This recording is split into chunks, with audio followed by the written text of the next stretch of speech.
36,000 కోట్ల రూపాయలతో ఎస్టిమేషన్స్ వేసి టెండర్లు పిలవటం మనం కళ్యాణంలో చూసాం.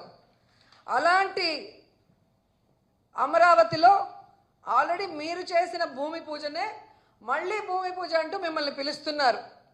ఆ 36,000 కోట్ల టెండర్లు ఇప్పుడు 77,000 కోట్లకి ఎలా పెరిగాయి? ఈరోజు పారదర్శకంగా చేయాల్సిన జ్యుడిషియల్ ప్రివ్యూ ఎందుకు రద్దు చేశారు? రివర్స్ టెండరింగ్ ఎందుకు రద్దు చేశారు? మొబిలైజేషన్ అడ్వాన్స్ని ఎందుకు తీసుకొచ్చి ఈరోజు కాంట్రాక్టర్లకు డబ్బులు ఇస్తున్నామన్న పేరుతో మొత్తం మీరెందుకు దోచుకుంటున్నారన్న విషయాన్ని వెలికి తీసి విచారణ చేయమని మోడీ గారిని రిక్వెస్ట్ చేస్తున్నాం.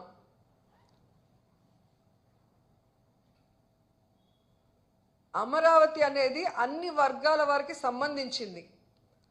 ఎస్సీ, ఎస్టీ, బీసీ, మైనారిటీ, ఓసీలు అందరూ ఉండాల్సిన రాజధాని అయినప్పుడు ఎందుకు ఎస్సీ, ఎస్టీ, బీసీ వాళ్ళకి, మైనారిటీలకు ఇచ్చిన 50,000 ఎకరాలని రద్దు చేశారని నేను ప్రశ్నిస్తున్నా. అంటే వీళ్ళకి అహంకారం. చంద్రబాబు నాయుడికి ఆయన కులము, ఆయన బినామీలు తప్ప ఎవరు ఉండకూడదా? ఎలా మీరు పేదవాళ్ళకి ఇచ్చిన 50,000 ఇళ్ళని రద్దు చేశారని నేను అడుగుతున్నా. నాకు వాచి లేదు, నాకు ఉంగరం లేదు అని బీదడేపులు ఏడ్చే మీరు ఎలా రిచెస్ట్ సీఎంగా ఉన్నారు? ఈరోజు అదే రాజధానిలో 5 ఎకరాల భూమిని దాదాపుగా 170 కోట్ల రూపాయలతో ఎలా పర్చేస్ చేశారని నేను అడుగుతున్నాను. జనాలందరికీ తెలుసు. ఈరోజు ఏదో గవర్నమెంట్ రేట్ చూపించి ఇంతే కొన్నామంటే ఎవడు నమ్మే పరిస్థితి లేదు. ఈరోజు ఎక్కడ భూమి ఎంత పోతుందో మామూలు అడిగినా కూడా చెప్తారు. 4వసారి ముఖ్యమంత్రి అయ్యారు.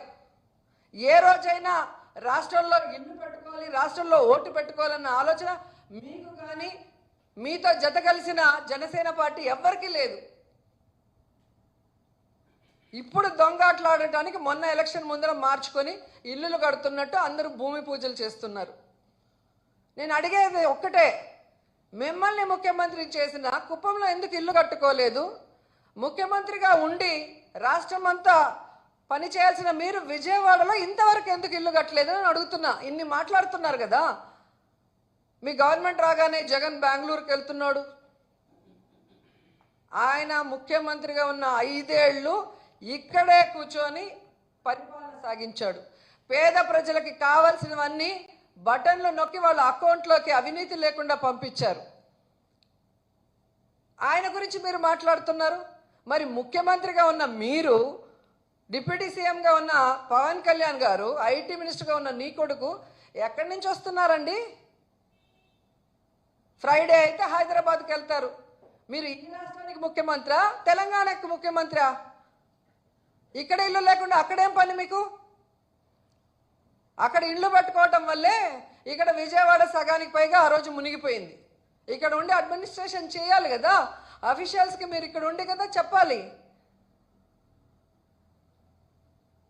మీరు చేస్తే రైటు.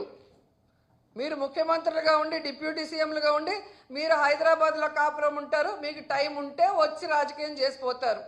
కానీ ఓడిపోయిన వాళ్ళు మాత్రం కాన్స్టిట్యున్సీలోనే ఉండాలి. అటు ఇటు తిరిగితే పార్టీ వదిలేశారు, పాలిటిక్స్ వదిలేశారు. వాళ్ళు చెన్నై పోయారు, వీళ్ళు బెంగళూరుకి పోయినారు, భయపడి పారిపోయారు కేసులకి. ఎన్ని కావాలంటే అన్ని పచ్చ ఛానల్లో చెప్తారు. నవ్వుతున్నారు ప్రజలు. అధికారంలో ఉన్నది మీరు, పని చేయాల్సింది మీరు. మీరు చేయకుండా ఎక్కడో తిరుక్కుంటూ వాళ్ళని మాట్లాడుతున్నారు ఏంటి అని.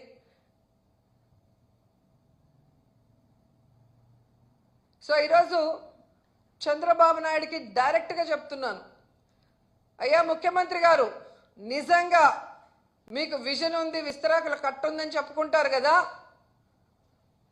నేను పారదర్శకంగా ఉంటానని చెప్పి మైకుల్లో చెప్తావు కదా.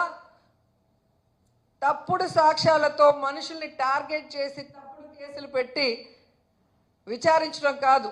ఏవైతే ఆల్రెడీ మీ మీద కేసులు ఉన్నాయో, స్కిల్ స్కామ్ కానీ, స్కిల్ డెవలప్మెంట్ స్కామ్ కానీ, ఫైబర్ నెట్ స్కామ్ ఏదైతే ఆల్రెడీ సగానికి పైగా జరిగిందో ఆ విచారణ ముందు జరిపిస్తే మీరు ఇప్పుడు చేసే విచారణ నిజమైందని ప్రజలు నమ్ముతారు.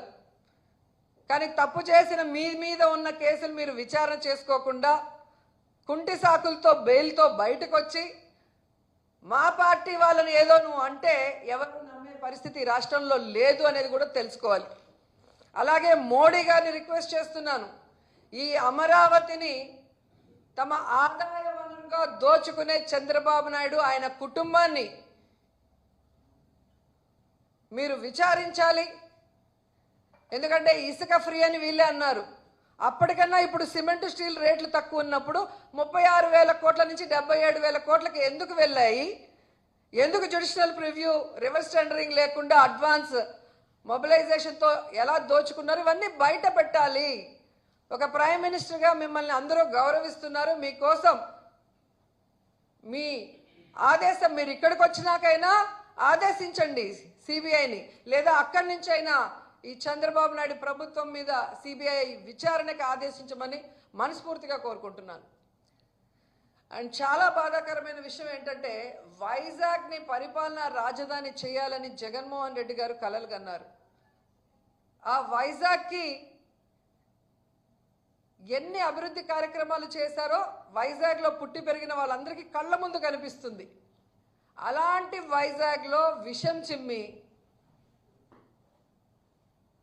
పరిపాలనా రాజధాని వస్తే ఏదో వైసీపీ వాళ్ళు దోచుకుంటారన్న అబద్ధాలతో ప్రజల్ని మభ్యపెట్టి ఈరోజు హైయెస్ట్ సీట్లు తెచ్చుకున్నారు.